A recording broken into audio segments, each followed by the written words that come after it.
ഇതിന് ഉത്തരവാദി ഞാനല്ല, അഡിക്റ്റ് ആയി പോകും. വെറും 5 മണിക്കൂറിൽ ഗ്ലാസ് സ്കിൻ. ആമസോണിൽ ഒരുപാട് ഒരുപോലെ ഇരിക്കുന്ന കൊളാജൻ മാസ്കുകളുണ്ട്. ബട്ട് എഫക്റ്റീവ് ഏതാണെന്ന് അറിയത്തില്ലല്ലോ.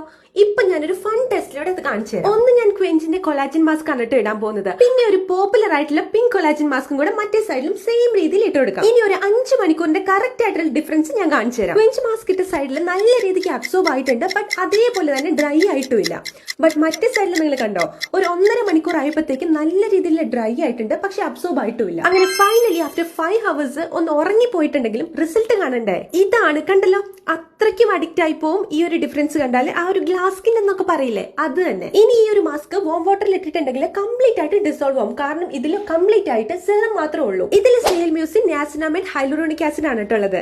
ഇത് പിഗ്മെന്റേഷൻ, പോർസ് മിനിമൈസ് ചെയ്യാൻ വേണ്ടിയിട്ടും വിങ്കിൾസ് സ്മൂത്ത് ആക്കാൻ വേണ്ടിയിട്ടും കൂടാതെ സ്കിൻ ബാരിയർ സ്ട്രെങ്ത് ചെയ്യാൻ വേണ്ടിയിട്ടും ഹെൽപ്പ് ചെയ്യുന്നുണ്ട്. ഇതിന്റെ ലിങ്ക് വേണമെന്നുണ്ടെങ്കിൽ ജസ്റ്റ് എന്നെ ഫോളോ ചെയ്തിട്ട് ലിങ്കിൽ കമന്റ് ചെയ്താൽ മതി. ബൈ.